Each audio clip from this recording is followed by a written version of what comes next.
प्रधानमंत्री मोदी जी के द्वारा एक मार्ग का निर्माण कराया जा रहा है, उसका नाम है राम जानकी मार्ग।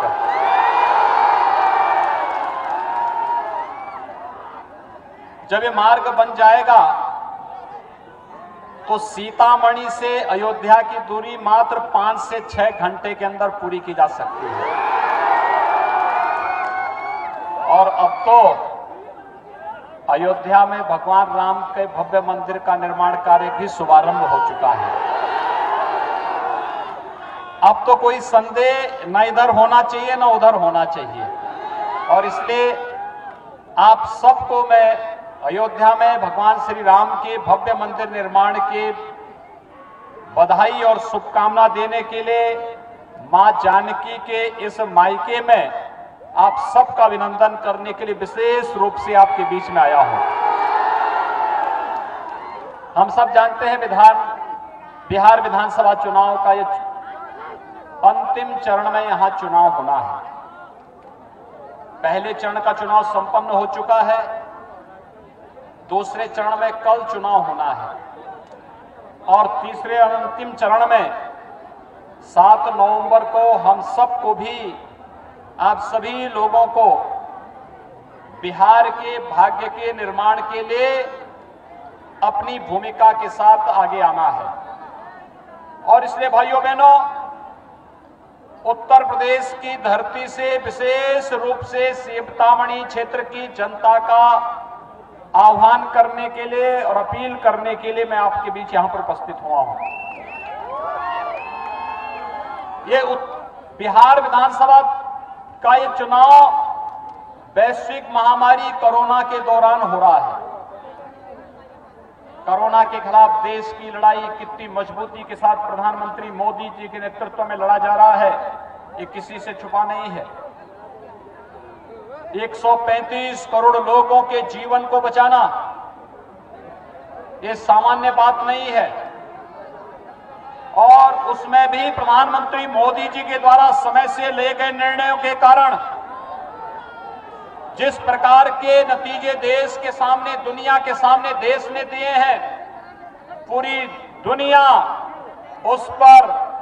पूरी तरह से आश्चर्य और कौतूहल भरी नजरों से देख रही है। भाइयों बहनों, समय से लिए गए निर्णय और गरीबों के लिए लॉकडाउन के दौरान होने वाली समस्या के समाधान के लिए देश के अंदर 80 करोड़ गरीबों के लिए निःशुल्क खाद्यान्न की व्यवस्था करने का कार्य प्रधानमंत्री मोदी जी के द्वारा किया गया। प्रधानमंत्री मोदी जी का पूरा देश आज इस बात के लिए आभारी है कि उन्होंने कोरोना से भी देश को बचाया है, और साथ साथ उस दौरान लोगों के संकट में खड़े होकर के लोगों को बचाने का काम भी किया है। यानी हर प्रकार से देश को सुरक्षित करने, नौजवानों के हाथों पर फिर से रोजगार और काम उपलब्ध कराने के लिए जो अभियान प्रधानमंत्री मोदी जी ने चलाया है, वह अभियान सफलतापूर्वक आगे बढ़ सके, इसके लिए आवश्यक है कि बीमारी अभी समाप्त नहीं हुई। भाइयों बहनों, बीमारी के बारे में, आग के बारे और पानी के बारे में एक जैसी कहावत चर्चार्थ होती है। कहते हैं बाढ़ आई हो तो बाढ़ के पानी में बिना देखे नहीं घुसा जाता है, कहीं आग लगी हो तो आग बुझाने का काम पहले किया जाता, आग के अंदर घुसा नहीं जाता है। और ऐसे ही बीमारी के बारे में भी है। बीमारी अगर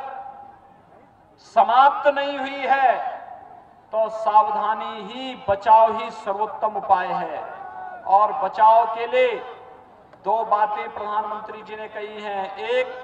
2 गज की दूरी और दूसरा मास्क है जरूरी। आप सभी मास्क लगाएंगे? सभी लोग मास्क लगाइए, जो लोग मास्क नहीं लगाए वे लोग भी जरूर लगाएं। सचमुच में आपका अभिनंदन करूंगा आपके उत्साह के लिए, आपके उमंग के लिए, और मर्यादा पुरुषोत्तम भगवान श्री राम की जन्मभूमि पर भव्य मंदिर निर्माण के लिए जो भाव आप सब ने पैदा किया है, इसके लिए मैं आप सबका हृदय से आभारी हूं। भाइयों बहनों, सरकारें कैसे होनी चाहिए, इसका उदाहरण आपके सामने प्रधानमंत्री मोदी जी ने प्रस्तुत किया। याद करिए, आज से 6 साल पहले इस देश की जनता ने प्रधानमंत्री मोदी जी के हाथों में देश की बागडोर सौंपी थी। इससे पहले 2014 के पहले देश के अंदर जाति के नाम पर, परिवार के नाम पर, मत और मजहब के नाम पर, क्षेत्र और भाषा के नाम पर राजनीति होती थी। मोदी जी ने इन सबको बदल करके देश के अंदर उन्होंने गांव के लिए, गरीब के लिए, किसान के लिए, नौजवान के लिए, महिलाओं के लिए, व्यापारियों के लिए, समाज के प्रत्येक तबके के उत्थान के लिए कार्य करते हुए सबको एक ही नारा दिया, एक ही संकल्प सबके सामने लिया और एक ही अपील सबको दी, और वह उनका मंत्र था सबका साथ, सबके विकास का। 3 करोड़ गरीबों को मकान दे देना, 4 करोड़ गरीबों को निःशुल्क विद्युत कनेक्शन उपलब्ध करवा देना, 8 करोड़ गरीबों के लिए रसोई गैस का निःशुल्क कनेक्शन उपलब्ध करवा देना, 10 करोड़ गरीबों के लिए निःशुल्क शौचालय की व्यवस्था करवाना, 12 करोड़ गरीबों के लिए गरीब किसानों को प्रधानमंत्री किसान सम्मान निधि से आच्छादित कर देना, 15 करोड़ नौजवानों के लिए प्रधानमंत्री मुद्रा योजना में आर्थिक स्वावलंबन का मार्ग प्रशस्त करना, 35 करोड़ गरीबों का बैंक में अकाउंट खोल करके जनधन अकाउंट उपलब्ध करा देना, 50 करोड़ गरीबों को आयुष्मान भारत के अंदर 5 लाख रुपए की स्वास्थ्य बीमा का कवर देना, और भाइयों बहनों, कोरोना में आपने देखा होगा 80 करोड़ गरीबों को निःशुल्क खाद्यान्न उपलब्ध कराने का काम भी किसी ने किया, प्रधानमंत्री मोदी जी ने किया। यानी सबका साथ, सबके विकास का ये नारा प्रधानमंत्री मोदी जी के इस अभियान का हिस्सा है, जिसमें हम भेदभाव किसी के साथ नहीं करेंगे। लेकिन जो लोग आज बिहार के अंदर चुनाव में रोजगार को मुद्दा बना करके, रोजगार का झुंझुना पकड़ा करके बिहार के नौजवानों को बहकाने का कार्य कर रहे हैं, आखिर देश में भी और बिहार में भी उन्हें सत्ता में रहने का अवसर मिला था, तब उन्होंने गरीबों को मकान नहीं दिया, रोजगार नहीं दिया, गैस के कनेक्शन नहीं दिए, विद्युत के कनेक्शन नहीं दिए, शौचालय नहीं बनाए, स्वास्थ्य बीमा का कवर नहीं दिया, किसानों के लिए भी कुछ नहीं किया, गरीबों को खाद्यान्न भी नहीं दिया। और ये तो बात की बात है, मूक जानवरों का चारा भी चट कर गए, और आज रोजगार का झुंझुना पकड़ा करके लोगों की आंखों में, नौजवानों की आंखों में धूल झोंकने का कार्य ये लोग करना चाहते हैं। ये लोग जाति के नाम पर बिहार को बांटे थे, मत और मजहब के आधार पर सामाजिक ताने बाने को छिन्न भिन्न किए थे, और जब अवसर मिला तो बिहार के नौजवानों के सामने अपनी पहचान का संकट खड़ा कर दिया। आज से 15 वर्ष पहले बिहार के अंदर कांग्रेस और राजद की जो सरकारें थी, इनके कारण बिहार का होनहार, प्रतिभाशाली, ऊर्जावान नौजवान के सामने अपना पहचान का संकट खड़ा हुआ था। लेकिन नीतीश जी के नेतृत्व में 15 वर्षों के दौरान सुशासन और विकास का जो एक नया मॉडल खड़ा बिहार के अंदर हो रहा है, आज बिहार का नौजवान कहीं भी जाता अपनी प्रतिभा के बल पर, अपनी ऊर्जा के बल पर पूरे देश और दुनिया के अंदर अपना लोहा मनवाता है। और यही अपील करने के लिए आज हम सब आपके बीच आए हैं, आपसे कहने के लिए, बिहार आज एक विकास के नए कीर्तिमान स्थापित कर रहा है, और उसको बनाए रखने के लिए हम सब आपसे अपील करने के लिए आए हैं। बिहार ने जो यात्रा प्रारंभ की है नीतीश जी के नेतृत्व में, एनडीए के नेतृत्व में,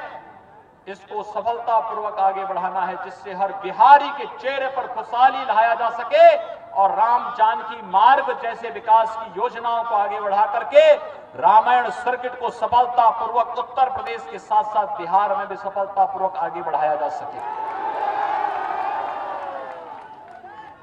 याद करिए, जब प्रधानमंत्री मोदी जी ने दूसरी बार शपथ ग्रहण लिया तो दूसरी बात, शपथ ग्रहण करते समय मोदी जी ने तो एक ही बात कही, उन्होंने कहा पहला 5 वर्ष गरीबों के लिए और नौजवानों के लिए, अगला 5 वर्ष भारत के उत्थान के लिए। याद करिए 2008 में कांग्रेस की सरकार थी और कांग्रेस नेतृत्व की उस सरकार के समय मुंबई पर आतंकी हमला हुआ था। आतंकी हमले के समय एक बात सामने आई थी कि पाकिस्तान का उन आतंकवादियों के ऊपर हाथ था और पाकिस्तान प्रायोजित आतंकवाद है। हमारे सैकड़ों लोग मरे थे, हमारे जवान शहीद हुए थे और जब उस समय देश की जनता मांग कर रही थी कि पाकिस्तान को इसका सबक सिखाया जाना चाहिए, तब कांग्रेस और राजद जैसे दल कहते थे कि नहीं, पाकिस्तान के खिलाफ हम कुछ नहीं कर सकते क्योंकि पाकिस्तान के पास तो एटम बम है।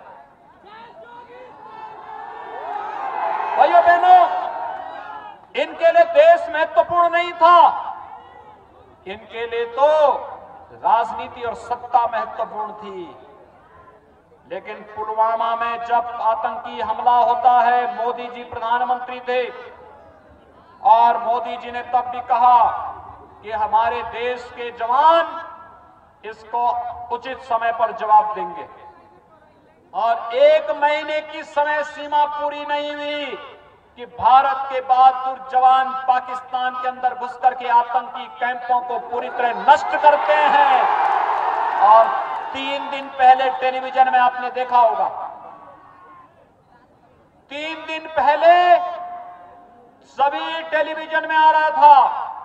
क्या आ रहा था कि जब पुलवामा में आतंकी हमले का जवाब देने के लिए भारत के जवान गए थे, हमारा एक विंग कमांडर पाकिस्तान में फंस गया था, उसको 24 घंटे के अंदर सुरक्षित वापस लाने के बारे में जब पाकिस्तान से कहा गया और पाकिस्तान के अंदर इस पे चर्चा हो रही थी, याद करिए उस समय पाकिस्तान के अंदर एक ही बात की चर्चा हो रही थी। पाकिस्तान का जो थल सेना का प्रमुख था, वह पैर उसके कांप रहे थे कि कहीं भारत हमला न कर दे। पाकिस्तान के रक्षा मंत्री और पाकिस्तान के प्रधानमंत्री की हालत खराब थी, उन्हें पसीना हो रहा था। पसीना इस बात के लिए हो रहा था कि कहीं भारत हमला न कर दे और पाकिस्तान हमेशा के लिए दुनिया के मानचित्र से समाप्त न हो जाए। यह है भारत का शौर्य और पराक्रम। मोदी जी के नेतृत्व में ये नया भारत है जो आतंकवाद के सामने, दुश्मनों के सामने झुकता नहीं, बल्कि दुश्मन को उसकी भाषा में जवाब देने की ताकत रखता है। ये भारत मोदी जी के नेतृत्व में आज खड़ा हुआ है। और भाइयों बहनों, मोदी जी के कारण ही देश के अंदर नारी गरिमा के प्रति 3 तलाक की कुप्रथा को समाप्त करने का कार्य भी मोदी जी ने किया है। नहीं तो 3 तलाक के नाम पर आधी आबादी को किस तरीके से अपमानित किया जाता था, ये किसी से छुपा हुआ नहीं। और कश्मीर में धारा 370 तो सदैव के लिए समाप्त हो गया। यानी कांग्रेस ने 1952 में संविधान में धारा 370 जोड़ी थी। इसके तहत जम्मू कश्मीर के अंदर भारत का संविधान पूरी तरह लागू नहीं होता था। जम्मू कश्मीर के अंदर अगर बिहार का कोई नागरिक, कोई नौजवान जम्मू कश्मीर के अंदर रोजी रोजगार के लिए गया है और वह वहां जमीन खरीदना चाहता है तो वह नहीं खरीद सकता था। लेकिन आज मोदी जी ने बिहार के नौजवानों को भी अधिकार दे दिया है, अगर वह चाहे तो बिहार के साथ साथ जम्मू कश्मीर के अंदर भी जमीन खरीद करके अपना मकान बना सकता है। ये ताकत मोदी जी ने आपको दी है। एक भारत श्रेष्ठ भारत की परिकल्पना को साकार करने वाले देश के यशस्वी प्रधानमंत्री मोदी जी के नेतृत्व में भारत की सरकार कार्य करेगी और सुशासन और विकास के मॉडल को लेकर के नीतीश जी के नेतृत्व में बिहार कार्य करेगा। और जब ये डबल इंजन की गाड़ी चलेगी तो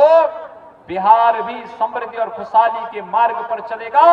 और भारत दुनिया की एक महाताकत बनकर के दुनिया के अंदर विश्व बंधुत्व की भाव को राम राज्य के इस भाव को साकार करेगा। मैं पिछले लोकसभा चुनाव में आया था श्रीमती रमा देवी जी के प्रचार में, और उस समय जहां भी हम जाते थे, श्रीमती रमा देवी जी एक बात के लिए मुझसे कहती थी कि योगी जी देखिए, आप कहीं भी जाएंगे बिहार के लोग तो एक ही बात पूछेंगे, और वो पूछेंगे कि योगी जी ये तो बताइए कि आज तो मोदी जी प्रधानमंत्री हैं और आप प्रदेश के उत्तर प्रदेश के मुख्यमंत्री हैं। हम लोग नारा लगाते थे कि रामलला हम आएंगे, मंदिर वहीं बनाएंगे, और आज बिहार के लोग आपसे पूछेंगे क्या तिथि भी बताएंगे? और भाइयों बहनों, मैं आप सबको बधाई देता हूं, आपका अभिनंदन करता हूं। तिथि बताएंगे नहीं, हम लोग अयोध्या में प्रधानमंत्री जी के कर कमलों से भगवान राम के भव्य मंदिर के निर्माण का शिलान्यास करके, कार्य का शुभारंभ करके आपके बीच आए हैं। मेरी हार्दिक इच्छा थी कि बिहार के हर गांव से एक एक श्रद्धालु को मैं वहां पर आमंत्रित जरूर करूं, क्योंकि कोरोना के दौरान आपने देखा होगा, लॉकडाउन होते ही महाराष्ट्र से, पंजाब से, राजस्थान से, दिल्ली से जब बड़ी संख्या में कामगार और श्रमिक निकलना प्रारंभ किए, नौजवान निकलने प्रारंभ किए, उत्तर प्रदेश और बिहार के, झारखंड और बंगाल के, हो सकता है महाराष्ट्र के अंदर, पंजाब के अंदर, दिल्ली के अंदर परेशानी हुई हो, लेकिन उत्तर प्रदेश के अंदर किसी को परेशानी नहीं हुई। लोग मुझसे पूछते थे कि उत्तर प्रदेश के लोगों के लिए तो आप व्यवस्था कर ही रहे हैं, बिहार के लोगों के लिए क्यों? मैंने कहा भी बिहार के लोग हमसे अलग नहीं है भाई, हम कहते हैं सीताराम कहते हैं हम लोग। तो मां सीता बिहार का प्रतिनिधित्व करती है, भगवान राम उत्तर प्रदेश का प्रतिनिधित्व करते हैं, और इसीलिए हमारे यहाँ जय श्री राम हुआ है, जय सीताराम हुआ है, और इसी को हम अपना जीवन का मंत्र मान करके चलते हैं।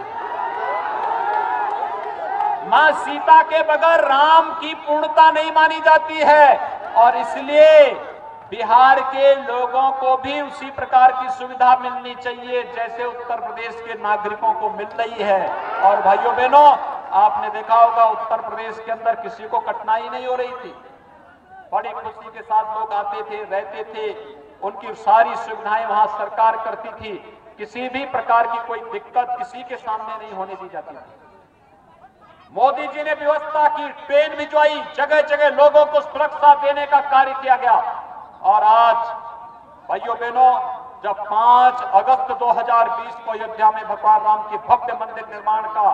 कार्य शुभारंभ मोदी जी के कर कमलों से प्रारंभ हुआ, मैं इस अवसर पर भले ही आपको उस समय आमंत्रित नहीं कर पाया, लेकिन आज विशेष रूप से आया हूं आप सबको बधाई देने के लिए, अपनी शुभकामना देने के लिए। अब भगवान राम का भव्य मंदिर का निर्माण अयोध्या में प्रारंभ हो चुका है, बहुत शीघ्र भव्य मंदिर बनकर के तैयार होगा। 500 वर्षों की जो टीस थी ये हुई दूर, अब भगवान राम की यश और कीर्ति के अनुरूप भारत की भी यश और कीर्ति देश और दुनिया के कोने कोने में पहुंचाना है, और इसके लिए भाजपा और एनडीए की सरकारें देश के अंदर आवश्यक हैं, और बिहार में भी विकास और सुशासन के इस मॉडल को आगे बढ़ाने के लिए आप सबका आह्वान करने के लिए आज विशेष रूप से मैं आज इस विधानसभा क्षेत्र में, रीगा विधानसभा क्षेत्र में भारतीय जनता पार्टी के प्रत्याशी श्री मोतीलाल प्रसाद जी के समर्थन में आप सबसे अपील करने के लिए आपके बीच उपस्थित हुआ हूं। भाइयों बहनों, इतनी भारी संख्या आपकी यहां पर है, ये भारी संख्या आपकी है, ये भारी संख्या इस बात को प्रमाणित करती है कि आप सबने तय कर लिया है कि भारतीय जनता पार्टी और एनडीए के प्रत्याशियों को विजयी बनाना है। आप सभी लोग मोतीलाल प्रसाद जी को भारी मतों से विजयी बना के भेजेंगे। पीछे तक सभी लोग अपना हाथ खड़ा करके एक बार थोड़ा मुझे आश्वस्त तो कर दो।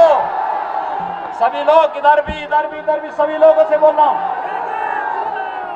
7 नवंबर को चुनाव है, यानी 3 दिन के बाद प्रचार कार्य बंद हो जाएगा, और उस अवसर पर मैं आप सबसे अपील करूंगा, कमल चुनाव चिन्ह पर भारतीय जनता पार्टी के लोकप्रिय प्रत्याशी श्री मोतीलाल प्रसाद जी को कमल चुनाव चिन्ह पर